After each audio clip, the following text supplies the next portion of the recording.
傭兵としてのモットー簡単な話さ。より多く金を出したやつのために仕事をするんだ。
東で竹割り西で星、川を削って骨組みに竹ひご縦横編み上げて桑と麻紙貼り合わせ。これが小刀を作る時の覚え歌だよ。ナナ、覚えられた？東、竹を割る旅人、それから桑と麻でパイモン。そんな風に覚えちゃったの？それじゃあ歌になってないじゃない。だって旅人がようようよにナナじゃないか。わあ、二人とも来てくれたんだ。街頭祭を祝して。何してるんだ？ナナに小刀の作り方を教えてるんだよ。指先を使うからナナの体を柔らかくする体操にもなるの。うん、指の体操、柔軟なキョンシーになる。へへ、二人もやってみない？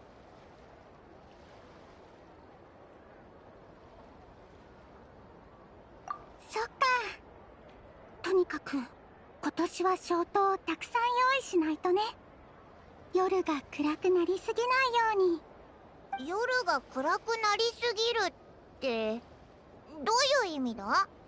白先生の患者さん、夜道で転んで怪我した。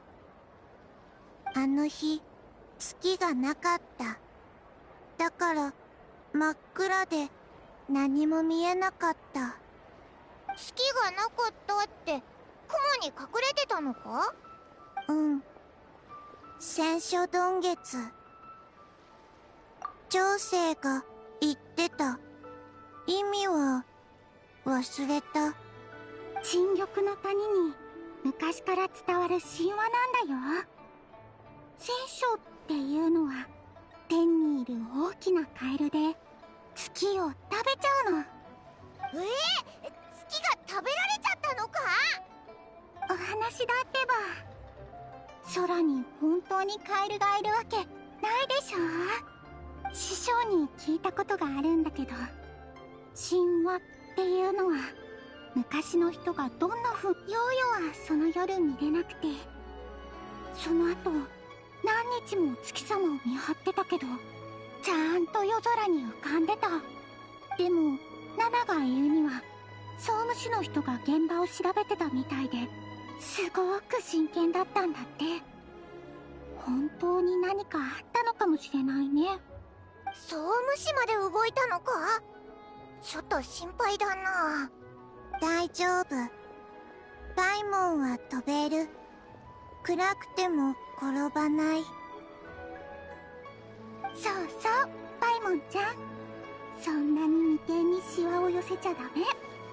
シワが増えてパイバーバになっちゃいますよ。パイバーバなんて、そんなの嫌だの。そうは言っても旅人が心配だな。だってオイラと違って飛べないだろ。安心して。ヨーヨたちがたくさんの消灯を作ってリーウエコーを照らしてみせるから。うん、消灯たくさん。特大のやつも。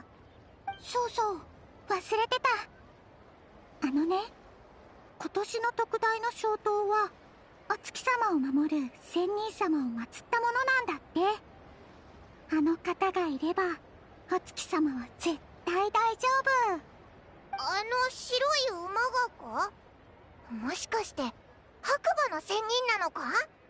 そう、白馬の仙人様だよ。昔はお月様に住んでたんだって。お月様に何かあったらきっと黙ってないよ。へえ、白馬の仙人がいるっていうのはなんとなく聞いたことあるけど、月に住んでたなんて初めて知ったぜ。もともとは沈玉の谷のあたりにだけ伝わるお話だったから、知ってる人自体少なかったんだ。でもね、最近リーウェで古い遺物が出土して、月宮の仙人を祀ってた証拠が見つかったの。その頃の人たちもヨーヨたちが解凍祭でするみたいに願い事を消灯に書いて空に飛ばしてたらしいよ。そしたら白馬の仙人様が玉でできた立派な車に乗って月から降りてきて、みんなの願いを叶えてくれるんだって。それっていつの話なんだ？リーユへの他の仙人たちとはちょっと違うみたいだよな。昔のことだと思う。師匠でさえその仙人様のことはちょっとしたお話しか知らないらしいから。そうなの、すごいでしょ。この前エンヒシージーは白馬の仙人様も戦書曇月みたいに架空の存在の可能性があるって言ってた。戦書は架空、白馬も架空、全部嘘。いやいや、それは間違いじゃ。白馬の仙人様は確かにいなさる。ああ、ハック激怒のロジー。どうして？ようよや、うちの宿の名前の由来を考えたことはあるか？ハックって白馬だよね。もしかして白馬の仙人様と関係があるの？その通りじゃ。わしの家系は白馬の仙人様のご加護を受けておるからの。詳しく教えてくれよ。ずいぶん昔の話じゃ。わしの先祖がまだ幼かった頃、薬草を取りに出かけた折、不運にも崖から落ちてしもうたが、白馬の仙人様に助けていただいたそうや。それだけか？なんかどっかで聞いたようなありきたりな話だな。先を焦るでない。白馬の仙人様は先祖を助けた後、月と古国老化にまつわる物語を語ってくださった。ご先祖は物語に夢中になり、時を忘れてしもうたんじゃ。しかし村に戻ってみると、村は荒れ果て廃墟と化しておった。知らぬ間に人の世では長い歳月が流れておったのじゃ。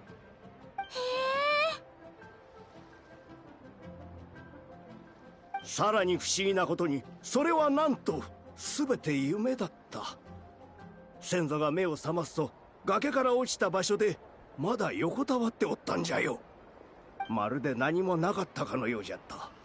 何が起きたのかは誰にもわからなんだが、薬蝋には確かに珍しい薬草が詰まっておった。そしてその時、突然空から稲鳴きが聞こえた。先祖が見上げると、一頭の純白の馬が岸壁の隙間を飛び越えていくのが見えたそうじゃ。ハックの劇を卓がごとし。すっごく不思議な話だな。でも作り話じゃないのか？小説みたいだったぞ。わしの不肖の息子と同じことを言いよるな。家の系譜に記されとるんじゃ。嘘なわけがなかろう。ドジーの息子さんもこの話を信じてないの？言わんでくれ。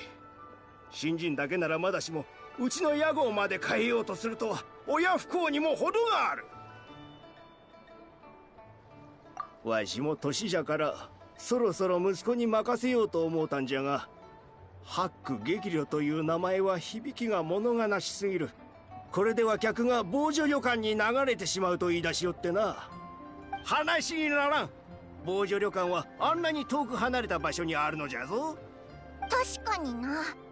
でも元王純領とかに変えた方が人気の宿になりそうだぞ。元王純領泊まりたい。そういう問題ではない。先祖は大事にせんといかんじゃろ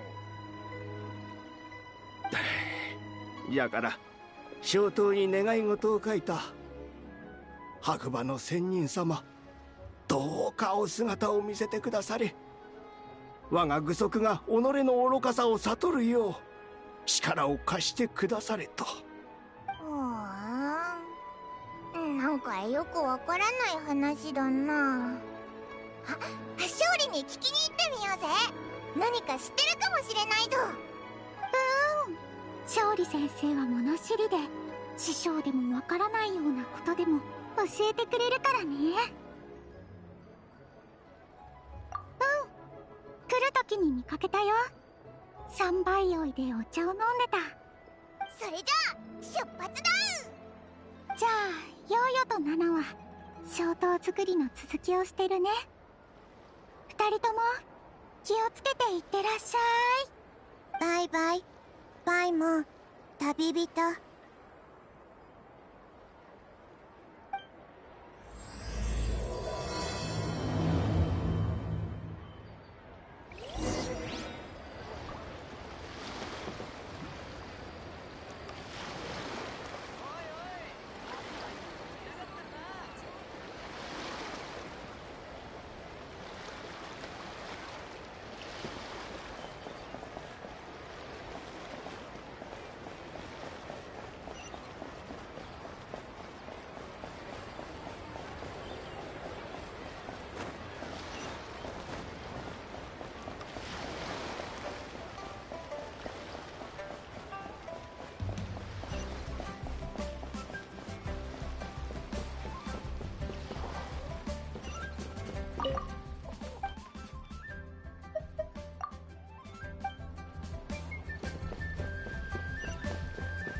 やれやれ。ね、すごいでしょ。楽しそうだな。何してるんだ？あ、旅人とパイもちょうどよかった。いいもの見せてあげる。なんだうわ、なんだこれ。月が黒くなってるぞ。カエルにでも食べられちゃったのか？パイモン、君が戦書洞月を知っているなんて。おい、これでもオイラはスメールでいろいろ勉強してるんだぞ。でもこれはリーユへの話だろ。知識に国境なんてないぞ。パイモン、その通り。でもこの黒くて丸いのはどう見てもカエルには見えないよね。カエルの卵っていうならわかるけど、旅人ってナドくらいに行ってたんでしょ。あそこの人たちって月の神を崇拝してるらしいし、何か知らない？え？月の神を信仰する場所でも？天体の現象？大師匠もそんなこと言ってたかも。聖書洞月っていうのは昔の人が特殊な天体の現象を説明しようとしたものなんだって。具体的にはどういう意味なんだろう。災いの予兆だったりするのかい？違和感？ほーん。でもこの月は真ん中から欠け始めてる。じゃあこれって普通の月食じゃないってこと？ならやっぱり何か不吉なことを表しているのかい？そうとは限らないだろう。万民堂にいたちょっと様子の変なお客さんが置いてったの。思い出すと今でも心臓がちょっとバクバクしちゃう。皆様、この仮説を迎えるにあたり一つ宣言します。私ロコ公はリーユエ公だけでなくテイワット全土に名を轟かせる考古学者になってみせます。どんな上級学校にも通ってないけどたくさんの宝物を掘り出してきたわ。漢字だって読める。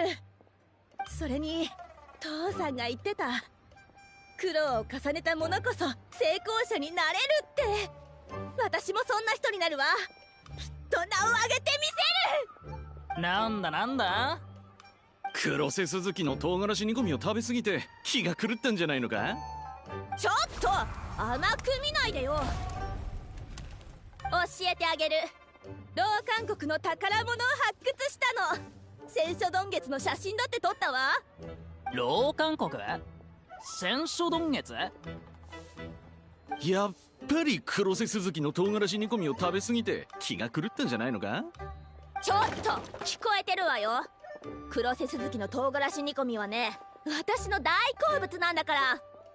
おい、あんた何する気だ？お前のような愚かな文盲は殺してやる。殺してやる。殺してやる。落ち着いてくれ。私を見下してるの？あんたも始末してやりましょうか。ここは食事をする場所だ。戦うならば場所を改めよう。はあ？一体何様のつもり？私が誰だか分かってるの？私はリーユエ公だけじゃなくテイワット全土で最も有名な考古学者になるのよ。もう少し敬意を持って話しなさい。分かった。ここには他の客もいる。敬意は払おう。ど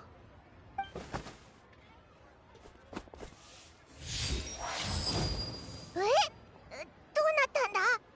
まさか本当に戦ったのか？仕方ないの。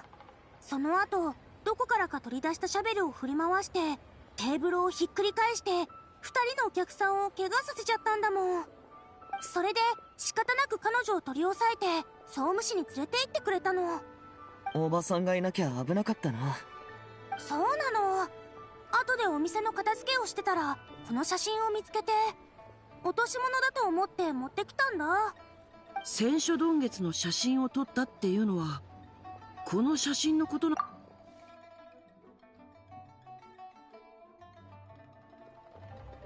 でも聞いてるだけでも様子がおかしいっていうのはわかるぞ。本当にそいつが取ったのか？パイモンの言う通りだよね。もしかしたら何か不浄なものに取りつかれてるんだったりして。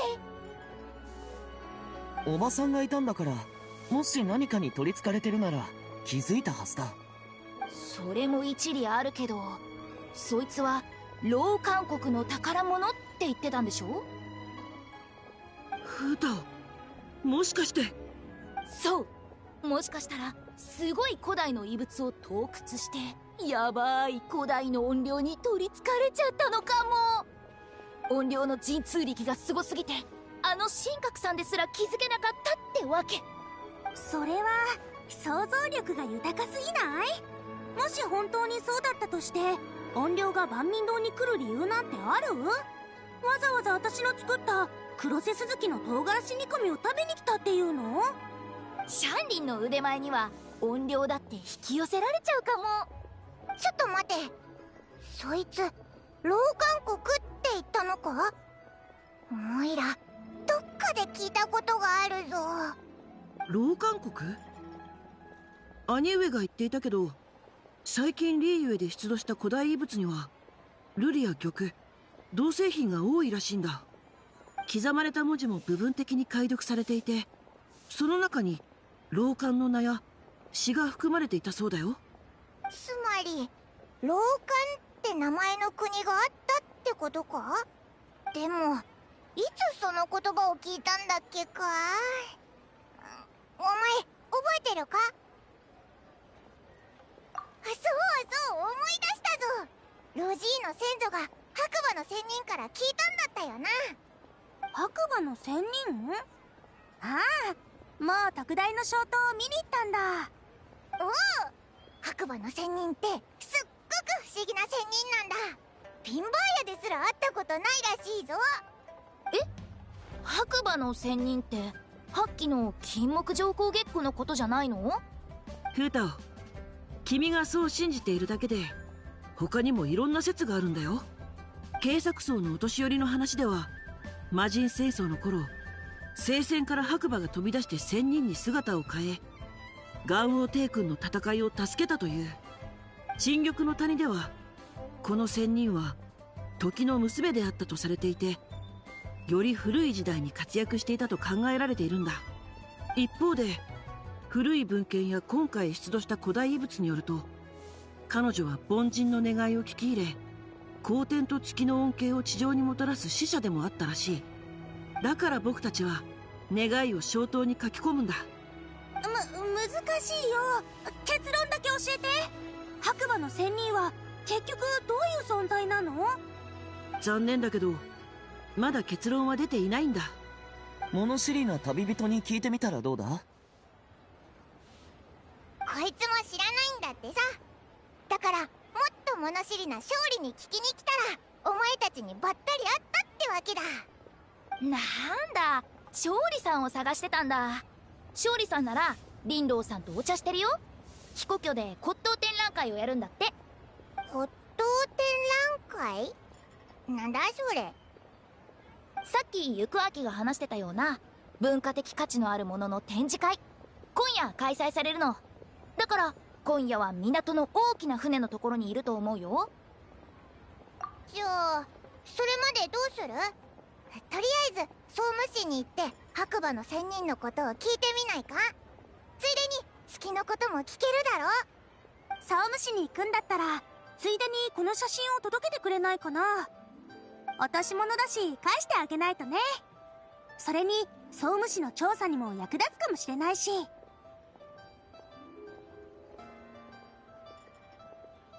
ひひ、今すぐ出発しよう。ああ、そうそう、言い忘れてた。解答祭を祝して。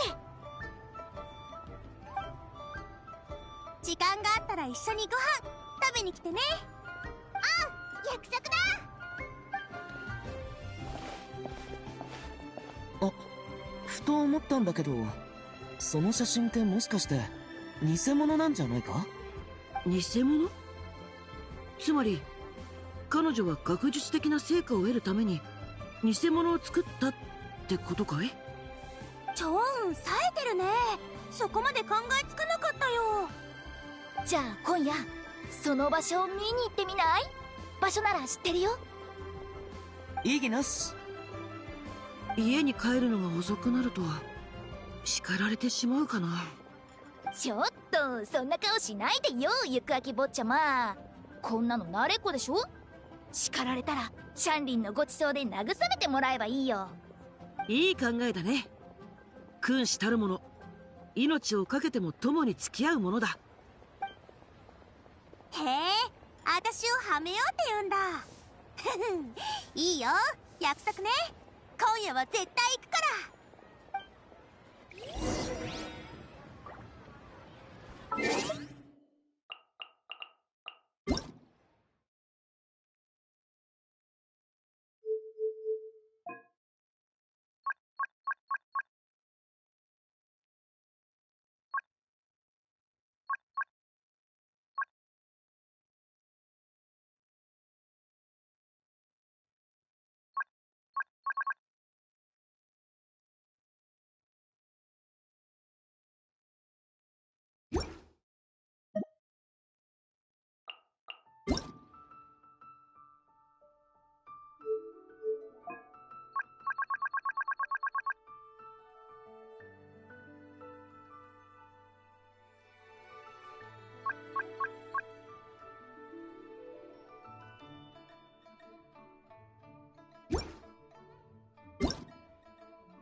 Smile.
Your grandfather is of the same opinion, Miss Lanyon?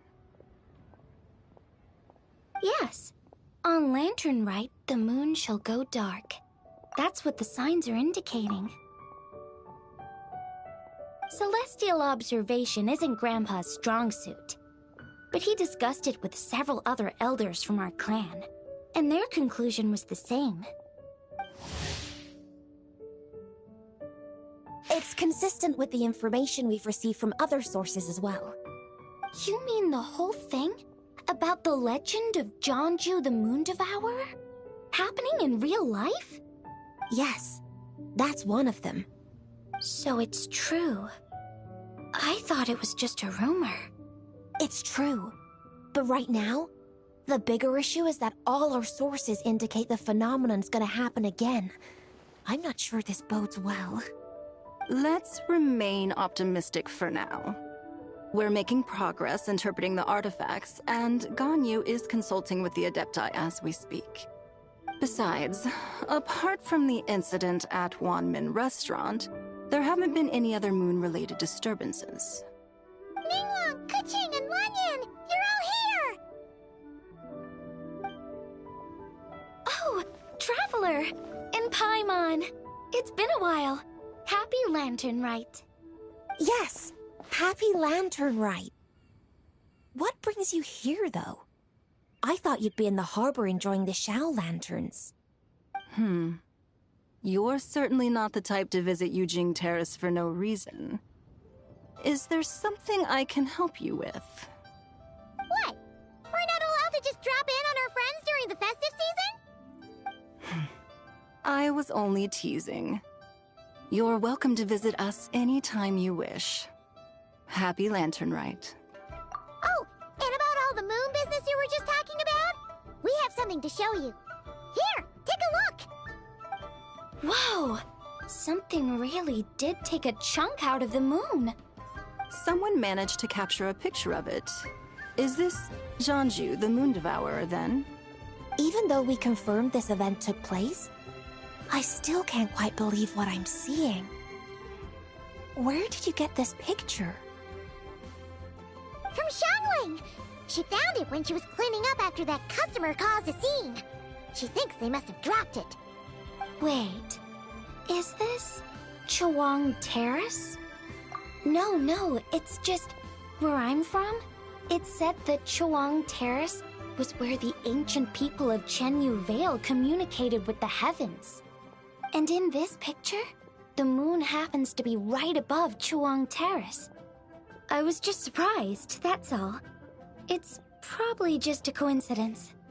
That's interesting because the ancient people of Chenyu Vale migrated there from the chasm area. The chasm? So, that place is involved too? According to our investigation, that customer you just mentioned, Lu Xiangxiang, her father and grandfather are merchants in Liyue Harbor, and her mother and grandmother grow tea in Chaoying Village. A few days ago, she left her home in Chaoying Village to join a civilian archaeological team funded by Hoishan Hall, and ended up excavating some artifacts in the chasm area. These artifacts were then entrusted to Shigu Antiques and are set to be featured in an upcoming exhibition. Then, of course, the incident at Wanmin Restaurant occurred. We suspect something happened during the excavation that left her with quite the shock. And now, it seems like she also went to Chawang Terrace and took that picture of the moon disappearing. The chasm? Chawang Terrace? Things are getting pretty complicated. She's not in a good mental state, so we took her to Boo Boo Pharmacy to get some help. Why don't you come with me to check up on her? At this point, you seem invested in this case too. Then let's head there now.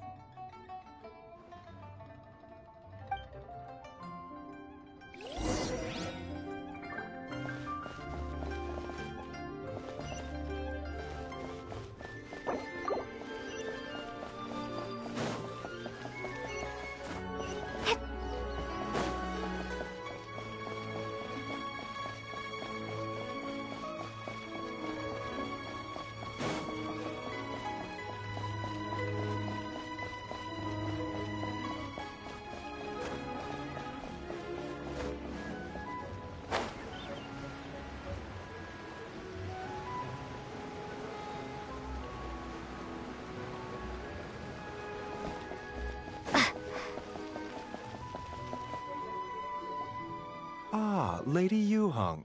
Oh, and the Traveler and Paimon are here as well. What a pleasant surprise. Happy Lantern Rite. I hope we're not interrupting, Dr. Baiju. Not at all. I assume you're here to see the patient? Unless it's urgent, however, it would be best not to disturb her rest. It's quite unstable. She's even more agitated than when she first arrived. And she refused to cooperate when we tried to check her over. I had no choice but to prescribe a calming draught and to have her rest for 2 days. So she's getting worse? That isn't the news I was hoping for. It's just a precaution. Based on an earlier conversation with her, it seemed more like a fixation than anything else. She hasn't lost her mind. That's right. When we asked about it, she kept insisting she was going to be famous far and wide. Well, it might not be far and wide, but she certainly made a name for herself around Yujing Terrace. Even some of the Qixing know who she is. Not often, that's for certain. From my initial assessment, the patient appears to have experienced some sort of shock, and whatever it was seems to still be haunting her. But what could have caused such a thing? The relics from the chasm? Or the moon above Chawang Terrace that night? Come back in 2 days, and you might just have your answer. I suppose that's all we can do for now. We'll take our leave then, Dr. Baiju. Of course. If you need anything else, don't hesitate to stop by. Speaking of those relics from... Aren't they being featured in an exhibition tonight? That's right. Are you planning to attend? Yeah! We wanted to have a talk with Zhang Li anyway, and now Paimon's even more curious about these relics. I would, except every item in the exhibition had to be registered with the Ministry of Civil Affairs. So I'm afraid it's been spoiled for me. I reviewed them all myself. There are some rather peculiar artifacts, that's for certain. We're still working on decoding the ancient text that appears on them. Yeah! The word jade appears a whole bunch, doesn't it? Huh? How did you know? Shincho told us. He said there were some ancient poems on them, too. He's quite well informed, isn't he? Well, he's right. We believe they're direct references to the ancient nation of long gone. As for the other text, instead of regular poetry, it seems to be more like ceremonial language used to worship the moon and the gods. The moon and the gods? Well, looks like it's almost time for the exhibition. You two should head over. There's an usher at the harbor who will lead you to the venue. There's an usher at the harbor. Not at all. The exhibition is free to the public. The people of Liyue have a great respect for our history and are eager to learn from it. Plus, the exhibition is being organized by Linlong, the owner of Shigu Antiques. As far as I know, it's been a long-time goal of hers to hold a cultural exhibition of this scale, where people can learn all sorts of information about the past. Guess we're in for a real treat tonight, then! Yes. Have a great time. There's still more artifact decoding work I need to finish, so we'll have to part ways here. After seeing the picture you brought, there's a few ideas I'd like to follow up on. You're hard at work even during festival season? Huh! You haven't changed one bit, Keqing. I'm simply fulfilling the responsibilities of my position. That's all. All right. I should get going. See you later. Well, guess we should head over to the harbor and find that usher.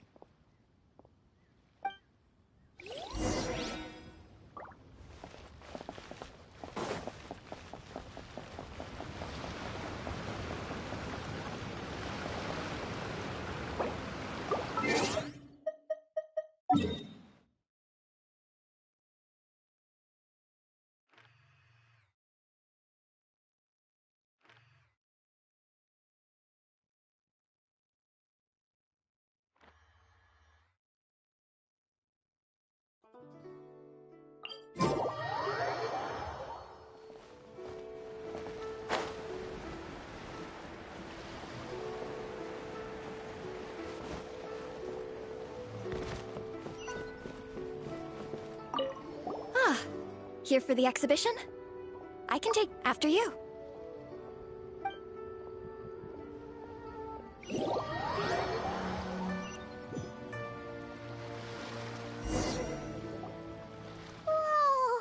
Look at all the antiques on this ship!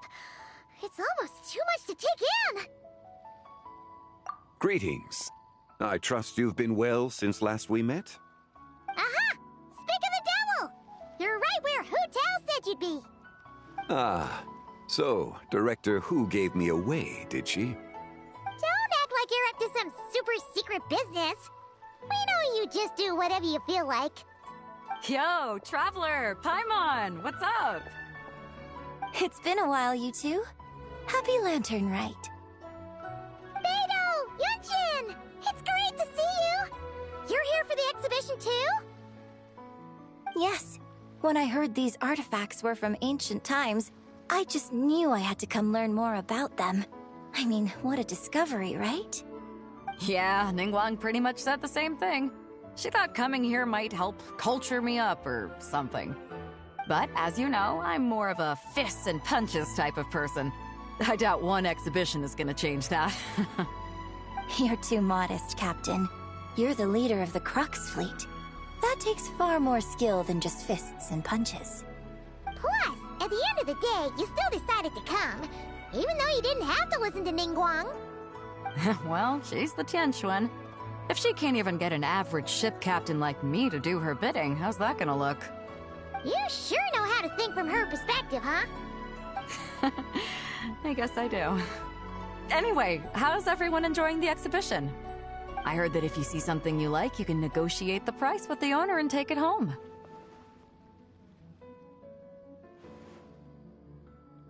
Wait, so we can buy this stuff? Indeed.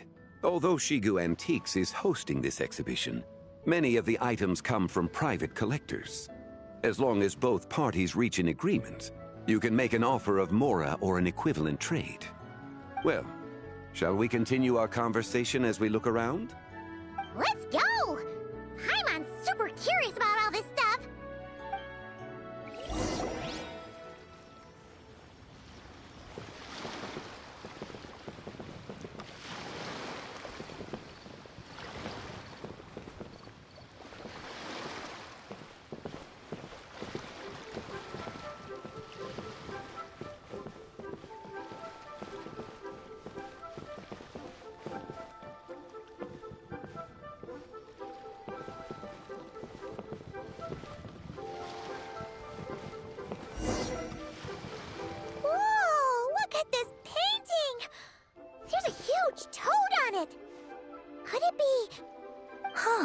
This material is quite unusual.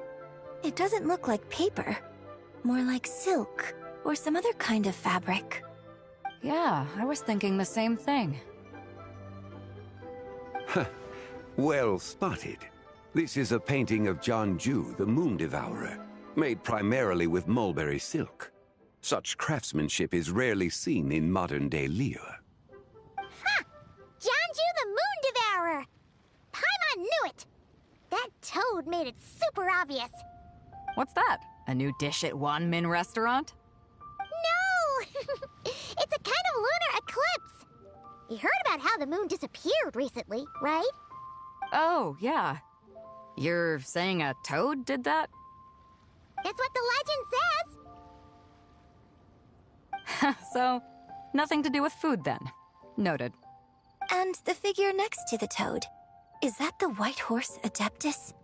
From the stories I've heard, her palace lies on the moon. That would seem to be a logical assumption.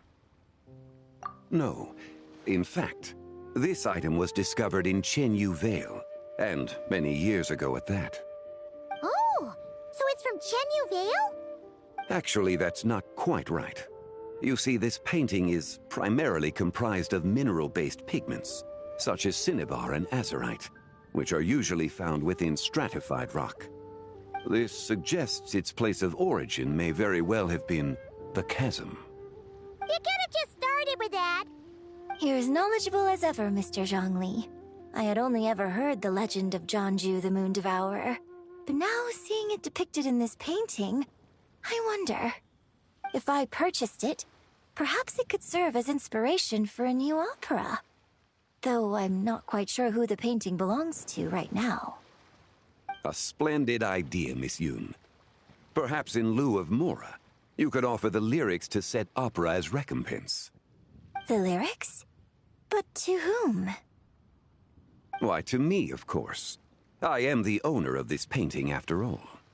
Wait, so you're one of the private collectors of the exhibition? No wonder you knew so much about the painting. But lyrics in exchange for a precious antique? My work could never possibly be of equal value. I don't know about that. I'm not much of a scholar, but even I know your operas are in a league of their own. An astute observation, Captain Beto. In my possession, this painting is nothing but a lifeless artifact. In your hands, however, it could be transformed into a new piece of art entirely. Quite the worthy exchange, no? But I'm not sure when I'll be able to finish writing it. It certainly won't be ready this year. Allow me to be equally forthright, Miss Yoon. This silk painting is merely a copy I made of the original work. There is no need for such concern over its value. Huh? So it's a fake? I had no idea you were such a skilled artist, Mr. Zhongli. I pride myself on having some knowledge of antiques, but I didn't notice anything that would point to it being a replica. You never cease to amaze me, Mr. Zhongli. You flatter me. All that said, Miss Yoon, you must accept. Truly, I insist. Huh. He's gone from handing out fake mora to fake paintings now, huh? Your kindness is impossible to refuse, Mr. Zhongli. Rest assured, I'll be sure to return the favor. I shall look forward to it. Man, that was quite the find. I should buy something too, if only so I can show it off to Ningguang.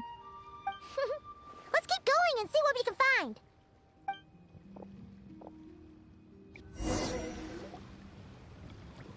Wow, this bronze war chariot is really something. It must have quite the story behind it. I've never seen anything like it before. Do you know what this is, Zhongli? Ah. I heard from Miss Linlong that a carriage made of Celadon jade was unearthed in the chasm. A copper canopy, a body adorned with flowing clouds and geometric patterns. Yes, this must be the one. A precious piece indeed. This thing's gotta be thousands of years old, right? Crazy to think people back then were capable of such intricate metalwork. Too often, we view the past and future through the lens of the present. Objects that fascinated us as children seem crude later in life. And that's only after a few decades or so of separation. If one were to stretch time across hundreds or thousands of years, one might discover that time is not always a force that pushes things forward. It would seem the people of that era managed to create a remarkable civilization in their own right. Makes me want to get my hands on this even more. Ningguang's gonna be so jealous, don't you think? Has this war chariot caught your eye, Captain Beidou? Oh, you must be Linlong from Shigu Antiques. Nice to meet you. This exhibition has been amazing so far. Well, that's all thanks to supportive patrons like you and Mr. Zhongli, of course. As for this war chariot, it was discovered by an archaeological team sponsored by Hoishan Hall. The price comes in at 90 million mora. How much? 90 million? Woo, looks like my eyes were a bit too big for my wallet. Quite a bargain. A bargain? 90 million mora could feed Paimon for like 1,000 years! And if you actually went on an eating spree that long, perhaps you'd be considered an antique worth that kind of mora, too. What, 90 million? Nuh-uh! Paimon's worth way more than that! Well, if Mr. Zhongli thinks it's a good deal, I'm sure it's worth it. Beidou's putting way too much faith in Zhongli. What if he's only here to drive up sales? I'll take the chariot, Miss Linlong. Someone will come by with the payment. Quite the discerning eye you have, Captain. After the exhibition ends, I'll have someone deliver it to the Alcor. Actually, could you send it straight to Yujing Terrace? I'd like for the Tianquan to see the proof of my discerning eye for herself. Understood. Great. Yunjin and I both found something. What about you three? Want to keep perusing? And don't worry about the mora. It's all on me. Nobody's going home empty-handed tonight. I appreciate your kindness, Captain, but I'm afraid I have some private matters to discuss with Miss Linlong. In that case, don't let us keep you, Mr. Zhongli. Right this way. Traveler, Paimon, perhaps you would like to accompany me. What? So you can show us another bargain antique that's so far out of our price range it's not even funny? Other people are always demanding Mr. Zhongli's time, but it's quite rare for him to extend an invitation himself. I wouldn't pass up this opportunity if I were you, Paimon. Yeah, just don't forget to come aboard the Alcor for a drink later. Yeah, guess you're right. Taking a quick look isn't gonna cost us anything. Let's go!